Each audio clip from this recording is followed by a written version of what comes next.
We need to talk about Stephen Woodford, also known as Rationality Rules, and the events that have occurred surrounding the atheist community of Austin's public condemnation of his video. Now, for those of you here for a response to Woodford's video on the subject, that is coming. But first, I need to go over why his original video was transphobic, and how he can begin to fix the harm he has caused, since I'm still being asked about these things. Now, each of these segments will be timestamped in the description for your convenience, so if you already know how his original video was a problem or has seen my post discussing how he can start to fix things, feel free to skip to the response segment, or not if you like a quick recap. Now, one of the things I'd like to note right off the bat is that nowhere in my original video did I label Woodford as transphobic. The only times transphobia was mentioned in my video was in reference to the transphobic nature of the Michelle Obama hand conspiracy and certain segments of Woodford's audience, which I don't think even he will deny. I need to note this since following his video in which he claims that the ACA labelled him as transphobic, even though they didn't, a lot of people have flooded my video claiming that I labelled him transphobic, even though I didn't. And if you believe otherwise, I look forward to seeing a timestamped example of where I did. However, Woodford's video was transphobic and he as a creator was acting on transphobic principles when he made it and has utilised general anti-LGBT+ rhetoric since then to defend his actions. But sticking with the former part for now, how was this video transphobic? After all, wasn't it just a sincere opinion founded upon the science? Well, it wasn't scientific, and sincerity has nothing to do with it. When a person says that they have no problem with homosexuality, they just don't think it's appropriate for a gay teacher to be near children unsupervised, the sincerity of their beliefs doesn't mean a thing, and they could have read 1,000 bad sources which argue their case. That still wouldn't stop said views from being homophobic, much like Woodford's video. What's more is Woodford lied about one or two things. He either lied about having carried out his research, or what that research entailed. Now, how can I claim this? Well, next to every article on the effects of HRT on trans women details reduced muscle mass and changes in fat distribution. These are in fact some of the most drastic changes brought about by HRT. So when Woodford listed both as things which do not change, that set off red flags. There is no way to have a foundational understanding of the effects HRT has on trans women's bodies and not know this, and this is something I noted in my original video. Woodford, whether out of sheer laziness or active deception, formed his argument not from a standpoint of evidence understanding. Instead, he formed his argument from sheer prejudice for trans women based on preconceived notions and stereotypes of what they're like. And here is where things get a little darker. He used this prejudicial standpoint as a launching pad for his active dehumanization of trans people. He did this in the way he referred to cis women as biological women, which is not scientifically accurate. He did this in the clips he used from sources such as Joe Rogan, who aggressively misgendered multiple trans people. But most important to me, he did this in how he talked about cis women versus trans women. Woodford presented cis women as having their dreams, their scholarships and their careers taken from them by trans women. This is Selena Soul. She's 16 years old, is 5'6", weighs 115 pounds, and she's damn fast. She recently ran the SEAC Women's 55-metre dash in just 7.36 seconds. But because Terry Miller and Andrea Yearwood, who are both transgender women, so easily took first and second place, Selena was eliminated. And so here we have a very real example of a young, talented woman losing a potential scholarship and career due to this issue. The implication here being that the very thing Woodford argues is a terrible crime against cis women should in effect be forced upon trans women. Because if trans women are excluded from said sports, as he argues they should be, that's the result. And he appears to see this as a preferable outcome, for trans women to be excluded from women's sports, just to ensure cis women don't lose to them. Woodford also resorted to fear-mongering, using claims such as these to paint trans people as a threat to society. And I'm convinced that unless quickly rectified, this will kill women's sport. I don't want to see the day when women's athletics is dominated by Y chromosomes, but without a change in policy, that is precisely what's going to happen. This sort of statement is designed to create or feed a moral panic. It differs in no way to the claim that gay teachers are a threat to children. It's designed to emotionally manipulate the listener into believing that there's some sort of ticking clock of catastrophe, when there's really none. Trans athletes have been allowed to compete in the Olympics for the past 15 years, and yet no such thing has occurred. And a handful of records being broken by trans people out of the tens of thousands of records that exist today in no way changes that. This is a product of media focus, not trans dominance. The same principle used to infer that gay people are more likely to be child predators because the papers focus on said stories more. And all this feeds into the idea that trans women should be stripped of specific human rights when it comes to sports participation. Now, this is another thing many of Woodford fans seem to have a problem with, even though it was the very first thing I evidenced in my video. I noted the human rights which would be violated if trans women were blocked from competing. What's more is I did so without referencing trans-specific materials. Instead, I used discourse on intersex athletes, such as Casa Semenya, who is a cisgender woman. That way I could avoid all accusations of trans agenda or trans dogma, something we'll discuss later with Woodford's ACA response. Fact is, a human right for cis intersex women is still a human right for trans women, unless you want to claim trans women as not real women, or worse, subhuman, in which case the whole LGBT plus ally thing is going to be stretched really thin. And talking about the whole LGBT plus ally aspect, if Woodford truly was an LGBT plus ally, surely he'd know about the social hostility trans people face on a regular basis. I mean, just these past few months, I've dealt with 3 stories in the UK alone dealing with just trans children. The first was slashed across the face with a knife. The second was kicked in the head so brutally that had the teacher not stepped in, they'd likely be dead or suffer permanent brain damage. The third has been strangled at school, repeatedly. All of this were being transgender at the time of trans hysteria. Woodford's video is not made in some vacuum. It's made in a very specific social setting, so he should have known to approach the topic with extreme caution to avoid causing the harm he went on to do. Now all of this, the prejudice he started with, the dehumanization he carried out, the threat he cast trans people as, and the way he used this to argue for the removal of their human rights, all of this adds up to show why his video was undoubtedly transphobic. The only way to pretend otherwise is to ignore his entire video. So now that I've made that clear, I won't be repeating this again. As a result of his video, many aggressively transphobic voices feel emboldened. Woodford gave them the veneer of reasoning without the actual substance, and it's the trans community that has suffered for it. Not only have I experienced this firsthand on my work, but across the internet. In trans support groups, his video keeps coming up as having made the situation noticeably worse for many trans people. I wasn't sent his video by a single person. Multiple people sent it to me when it came out, and I myself came across it in conversations with people. But if that's the harm caused, what could Woodford have done and possibly still do to fix the situation? Well, one of the steps I noted on Twitter and in my Faithless Forum request video has actually been carried out. Woodford has finally changed the title to note the presence of mistakes, and for that, I'm at least somewhat thankful. Is it as clear as I'd wished? Not really.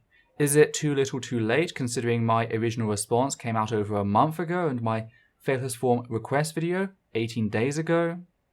Arguably. But it is a start. Now, other things Woodford could have done, however, include putting his video on private until he uploads his correction, at which point he could change it to public once more. He could also put it on unlisted, which would at least remove it from search engine results looking for ammunition against trans people. He could have then published a video by the same name, clearly listing his errors and stating his intention to return to the topic with an in-depth breakdown of each of the points he got wrong. This one would have been easy and would have made what mistakes he made clear, as well as the nature of his apology apparent, because transparency is something missing from a lot of Woodford's actions. He also could have removed the video completely. Now, Woodford has responded to this and claims that he can't do so since he wishes to remain transparent about what he said. Now, there are some issues with this which we'll go on to discuss in a second, but there's also a very simple way to test his words. If he genuinely is keeping his video up for transparency and not for the money it makes him and the traffic it drives to his channel, I suggest the following. Woodford should donate the money he has made from his original video and all subsequent videos on the topic, along with his Patreon earnings and the rest of his channel earnings for the month of April, to trans charities. Said charities should be chosen by key trans activists, and I think people such as Zinnia Jones may be good to approach on this. Now, some may ask me why he should pay more than what his videos have earned, and you're right to do so. The case is simple. For a start, his video has done pretty well and its presence bolsters his channel's position in YouTube's algorithm as a whole. It's not just this video which profits from its presence, but all his videos. Then we have the facts that Woodford has caused harm to the trans community, harm he's not going to fix by releasing a correction video. Now, he will never have to face the consequences of the misinformation and the fear-mongering he put out there like trans people will, but he can at least put his money where his mouth is and shoulder some of that burden by helping fund trans-specific charities that help those he has harmed through his actions. If he just gives away the money he's made from those videos, that just means he's not profited directly from it. He's back at square one. Meanwhile, trans people, not so much. It doesn't mean he's actually gone out of his way to fix the damage he's caused, shifting part of the cost from the trans community back onto him. It's far easier to do harm than it is to put it right, and he's going to have to live with that if he wants to genuinely make amends. Now, since starting the script, Woodford has also demonetized his video, but only after I made the suggestion to donate the money he's made, both on Twitter and by message, and he's not responded to either suggestion, which doesn't fill me with a lot of confidence. I hope he didn't just demonetize the video in hopes that people would think it's always been demonetized and would forget that he's made money from harming the trans community. As evidenced here by this image, it was monetized until very recently. Hopefully he does intend to donate the money that he's made from said videos, as well as something extra to make up for the fact that he hurt the trans community. However, I'd also like to note this as well. The argument for transparency is not sufficient. It reeks of privilege, namely that Woodford believes some sense of personal integrity is far more important than the harm he has caused the trans community. This is something also supported by the fact that he put said video on hold just to respond to fair criticisms levied against him by the ACA. Woodford seems to care more about his own ego right now than he does the trans community he harmed. He also seems to be under the impression that he gets to choose how to fix things with the trans community. But he doesn't. Not even I get to decide that.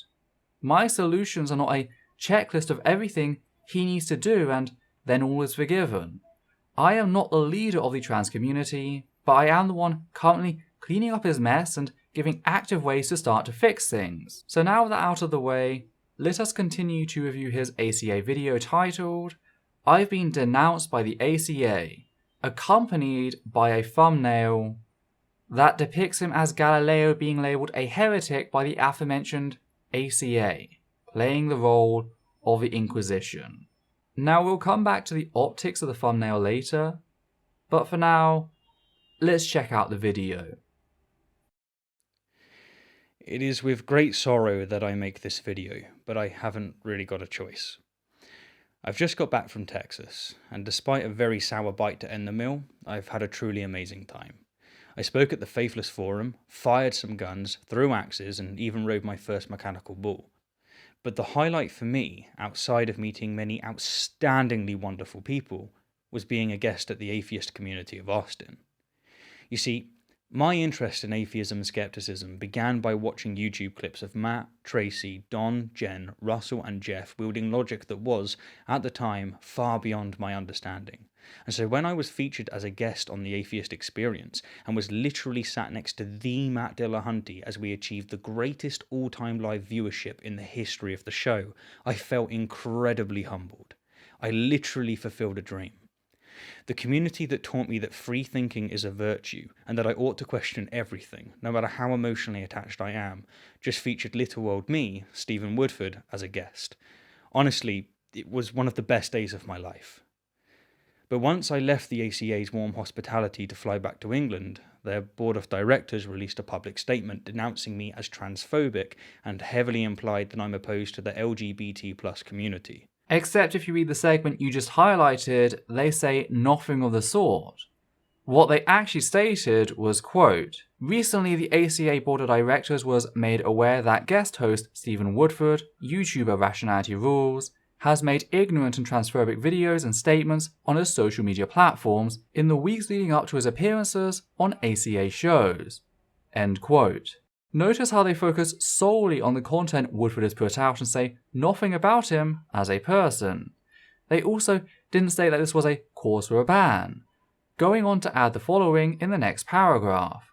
Quote, "We acknowledge that the ACA did a poor job showing our support by allowing Mr. Woodford to make appearances on our shows without either addressing his controversial views on the air or asking him to refrain from appearances until he released a clarifying statement on his channel."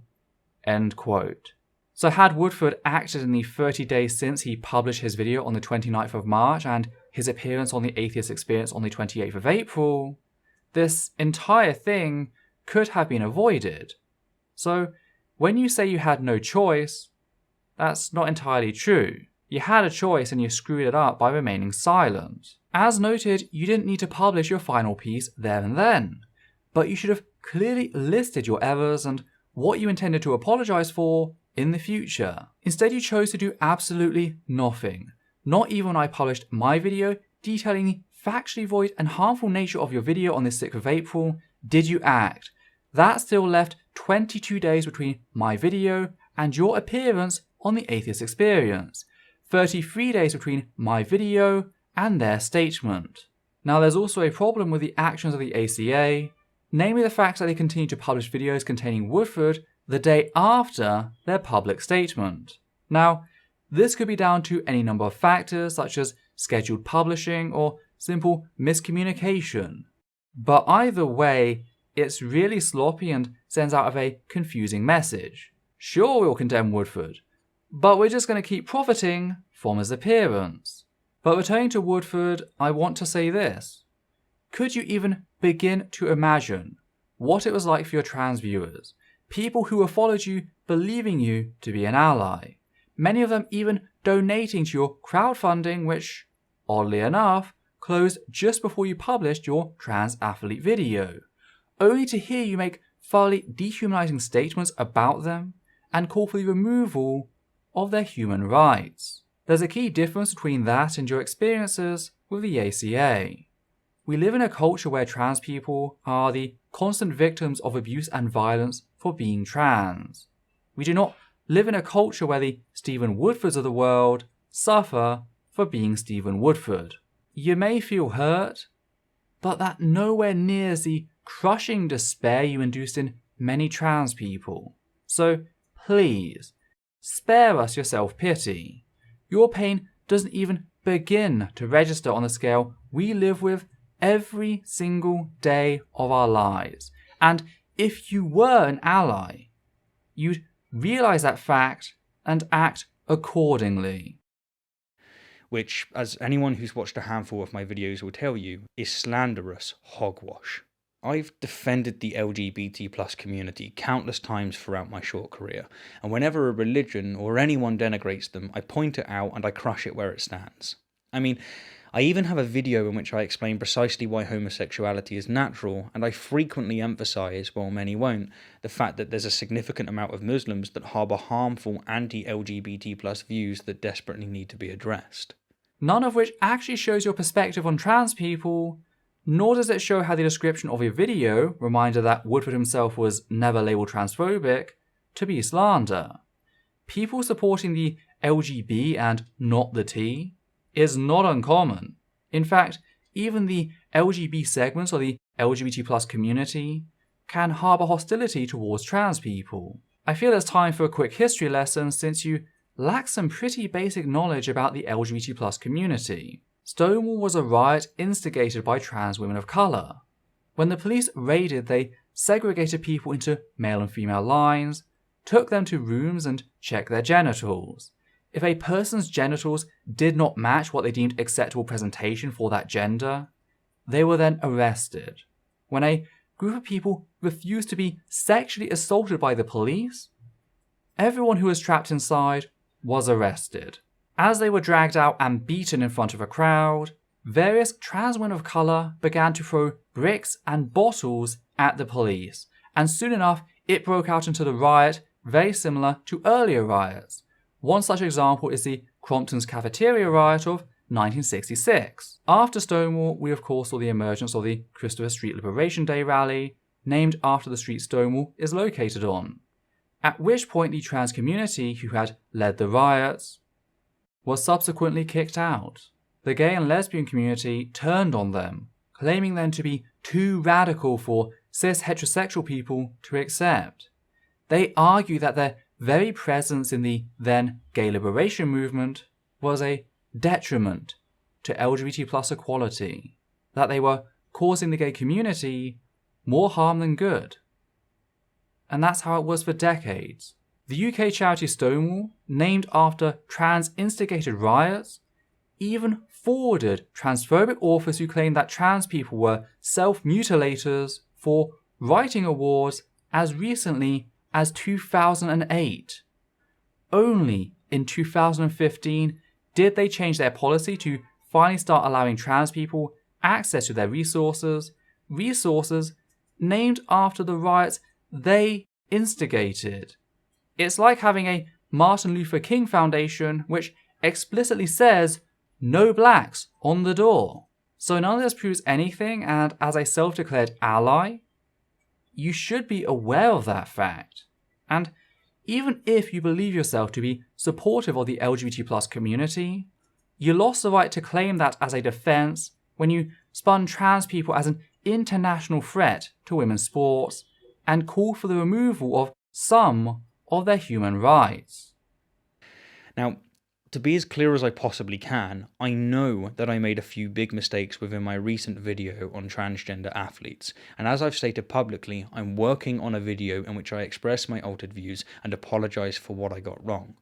But that's the thing, I was wrong on some things, not transphobic. I have no issue whatsoever with transgender people, and I have and will continue to try and foster an environment that accepts them for who they are, and anyone who's paying attention knows this. However, I also believe that there are difficult issues that need to be discussed, and I firmly believe that those who are labelling anyone who recognise these issues as transphobic are being counterproductive. Being clear would be listing the mistakes you made and specifying what you intend to apologise for. Because that's the thing. A lot of the people defending you are claiming that you've apologised wholesale for your actions, only to blame me when I show them screenshots from your tweets or reference this video to show them otherwise. You expect us to accept your apology without explicitly telling us what you're apologising for.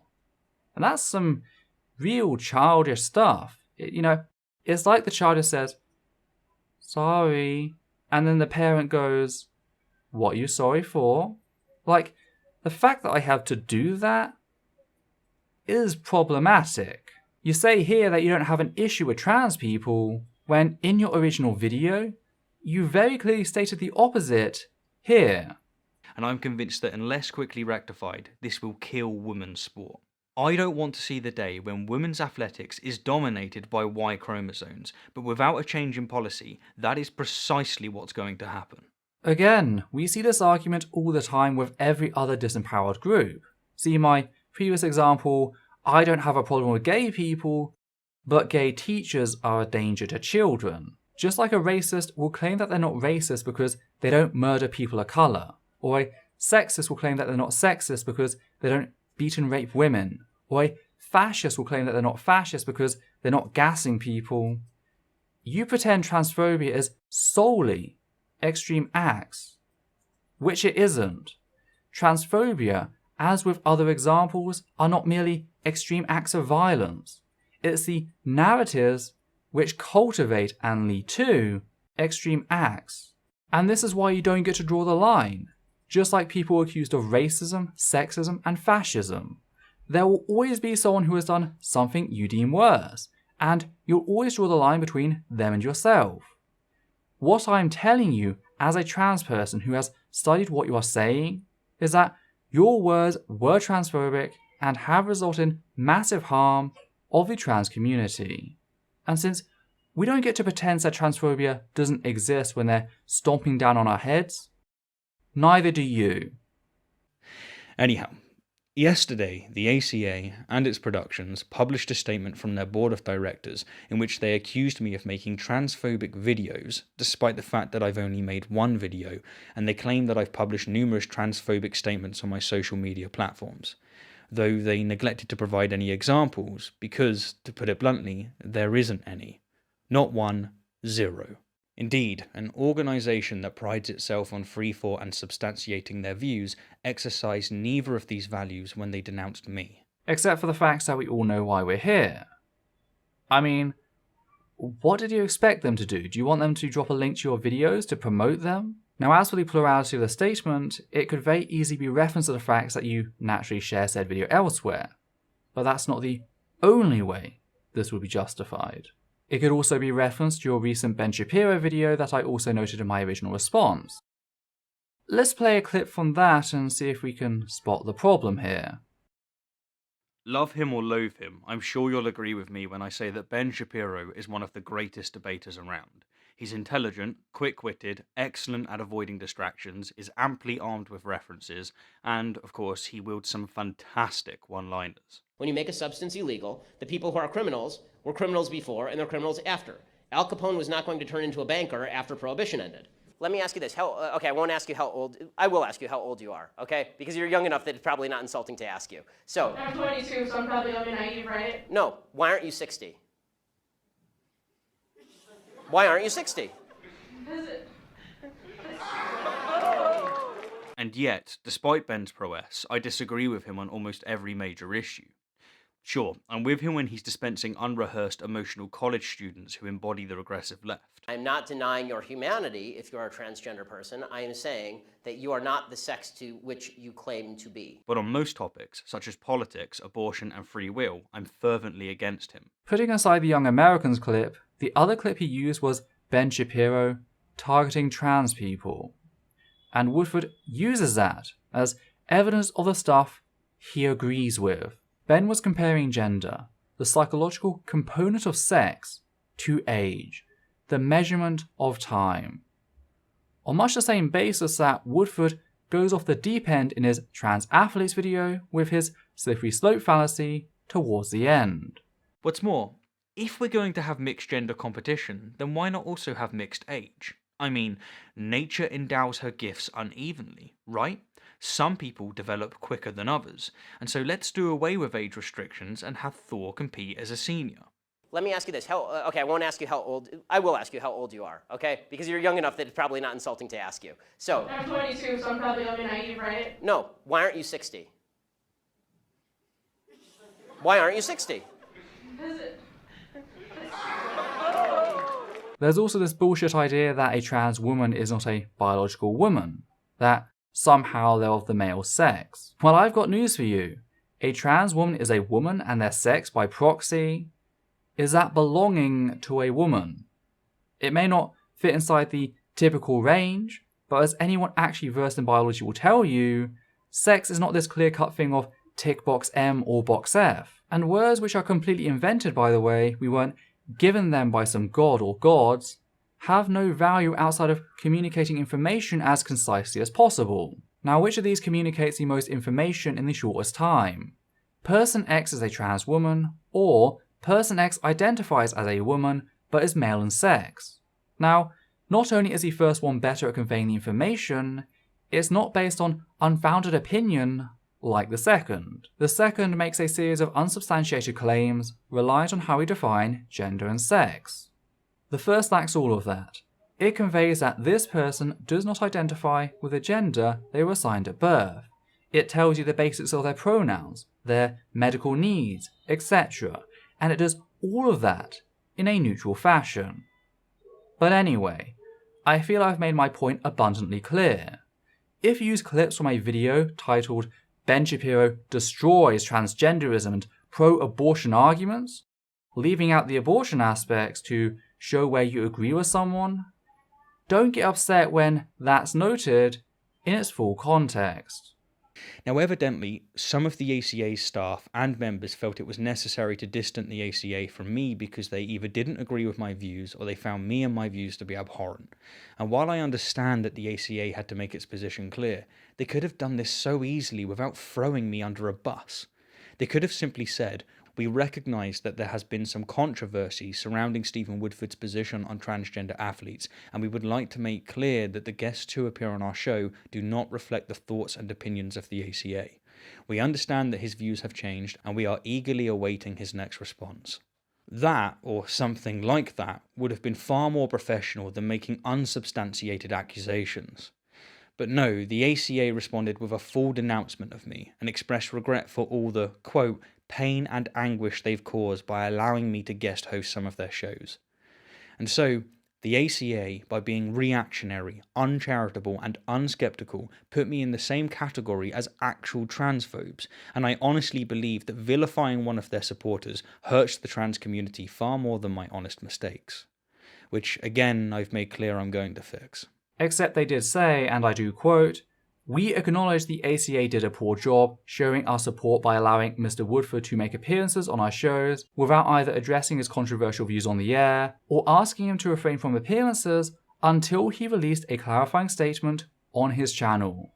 End quote. So your complaint seems to be the fact that they made an evidence-based judgment of your recent material, which you disagree with, in the first paragraph, rather than saying what they say in their second paragraph in said first paragraph.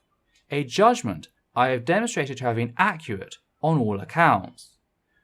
Also, you haven't made anything clear, rather the opposite. As already noted, listing what mistakes you are aware of and what you specifically intend to apologise for, that would be making things clear. As it stands, you haven't done that. Now it's time to move on to discuss Woodford's constant gaslighting. This is something he attempted to subdue me with in our messages to one another. The idea that trans people fighting for their rights and groups like the ACA supporting the LGBT+ community in their decisions is harmful to said community. Now I've discussed similar things in my Faithless Forum video on Telltale Atheist, so that's well worth the watch to understand this a little more. But I have to make it clear. Any person that makes this argument has completely destroyed any credibility they have to talk on the subject of LGBT+ matters. If you make this argument as an outsider, you're not just a fake ally who uses said label to avoid criticism, you are forwarding more anti-LGBT+ narratives designed to disempower the LGBT+ community, removing their autonomy. If you want to see what is actually harming the LGBT+ community, and indeed all disempowered communities, it's responses like these. This is a form of victim blaming. If Woodford had come out and accepted responsibility for the transphobic nature of his video, the community would not be divided. But instead he has chosen his own ego over the well-being of the trans community. And that's on him. We as trans people have lived our lives. We know what hurts us. And we know how to spot transparent bullshit like this. And yes, it does make me angry. I'm in no way responsible for the damage you have caused, both with and since the publishing of your video. Only you are. So you need to do the right thing and accept responsibility for that. What's more, the ACA's following statements off. We would like to make it clear that we do not share or condone his opinions or attitudes, and that we fully and actively support equal rights for the LGBTQIA+ community. and we love the trans community and are deeply distressed to have caused anyone harm, is, to me, incredibly offensive, because it heavily implies that I'm against the LGBT+ community, which is demonstrably not true. Except for the fact that you argue for the removal of trans women's human rights through the application of prejudice, dehumanization, and painting us as an active threat. The T is part of the LGBT+ community. You have actively sought to strip them of some of their human rights. That is you standing in opposition to that community, whether you realized it or not. If you don't like being called out on that, here's an idea. Stop doing it. It's a very simple solution. This whole ordeal saddens me so deeply, and for many reasons. I don't just feel like the ACA has abandoned me, I feel like the ACA has abandoned itself. This reactionary and unreasonable denouncement of me has crushed me. I feel like I've been used and that I've been thrown under a bus immediately after appearing on record-breaking shows for the sake of appeasing a few hypersensitive individuals. You actively harmed the trans community, you dehumanized us, painted us as a threat, called for the removal of our rights, and yet us reacting on that basis is apparently hypersensitive. Meanwhile, you being called out on said aforementioned actions? That's an act which deeply wounds you. Say hello to cis privilege. You get to martyr yourself over a simple call-out, whilst we have to accept the harm you've caused us. If we don't just roll over and take it, you'll accuse us of harming our community. Also, who cares if the show was record-breaking? That doesn't justify your actions. Do you realise how frustrating it is to respond to your self-pitying ego jerk without raising my voice in both disgust and anger? I tell you, it's really something. Now, with this said, I want to make something crystal clear. I know for a matter of fact that there are many people within the ACA that do not agree with the board's statement, and so please do not vent your frustration at the ACA's public figures, as they're not responsible for the board's statement and they do not necessarily endorse it.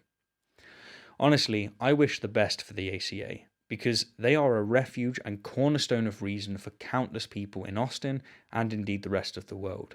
My hope, however, is that this event causes serious reflection among their board of directors, because I think this all ends in one of two ways. Either Rationality will again take the helm, and in which case the ACA will once again embody the values that made it so famous and respected. Or Irrationality will remain in control, and in which case the ACA will go the way of many other skeptical communities. That is, they will denounce anyone who doesn't share their views, no matter how respectfully they convey them, as a heretic, which will eventually cause irreparable damage to their community. I sincerely, with all of my heart, hope that it's the former. If you really want to pretend like you're an ally to the LGBT+ community, perhaps you shouldn't end on an anti-LGBT+ keynote. This idea that you being held accountable for what you do as part of some agenda, dogma, cabal, mafia, conspiracy, pretty much whatever buzzwords they fancy on that day, is a common anti-LGBT+ trope. Or could it possibly be that they just acknowledge the harm you are causing because it's tangible and just wanted to distance themselves from that? Everyone keeps claiming I'm assuming Woodford to be a bad actor, when I stated I hoped I was wrong in my original video and kept my cool for over a month. Yet, Woodford fails to consider that he is the wrong party in all of this.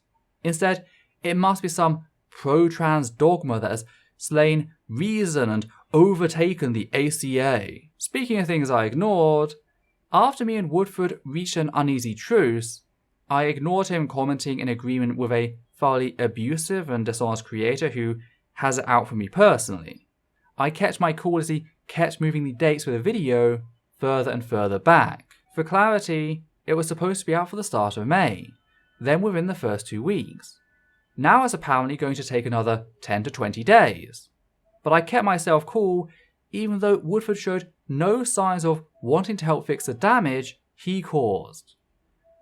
I only lost it when he put his clarification video on hold to create a video in less than 48 hours. to defend his damn ego. Now in our messages to one another, ones I'm currently showing on screen that can also be found in a typed up form in the transcript of my video, just look at the bottom, you kept making the same points as you do in this video. You kept claiming that you're not transphobic, and I kept telling you to prove it. I can't keep pulling out teeth. You need to be proactive in fixing the damage you have caused. Because currently, all you are actually doing is wallowing in self-pity over the fact that an apology without action is just empty words. Fact is, you've not just harmed the trans community, but the ACA. There has already been a walkout. Part of this has been the result of Matt Dillahunty's refusal to uphold the ACA's mission statement.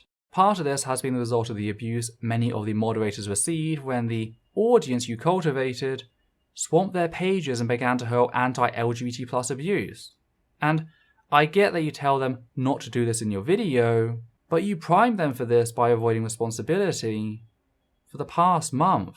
Had you shown them what to do rather than just sat around on your hands, perhaps members of the ACA wouldn't have felt the need to create a support group just to deal with the damage you have caused. And yes, they're making a list of names, not to go on a witch hunt, but to know who to avoid so they don't have to go through this pain again. They're posting about how they're losing sleep and how much they're afraid of your audience. They're not plotting behind your back. The trans community and seemingly many others do not feel safe in the secular community, thanks to the actions of people like Woodford and other people's unwillingness to call out harm where it is present. And whilst you love to paint yourself as a victim, all of this could have been avoided if you just removed the video when you were informed about its factually void and harmful nature. But you chose personal gain over the well-being of the trans community and its members. And that's on you. You either lied about doing the research or what it contained, hurt countless people, and believe yourself the victim at being held accountable. Because that's all this ever was. You being held accountable. But as a cishet man, you're so damn used to getting away with stuff. Accountability feels like oppressive dogmatism. I mean, let's just take a look at that thumbnail. Another reason I doubt Woodford's apology. You see, as much as Woodford's fans want to pretend he admits he's wrong, who did he pick to be himself in the thumbnail of his video? Well, Galileo, of course, a guy who was persecuted by the Inquisition for being scientifically correct. Fact is, Woodford is no Galileo. He abused the science for personal gain at the cost of vulnerable people. He's closer to Andrew Wakefield than he will ever be Galileo.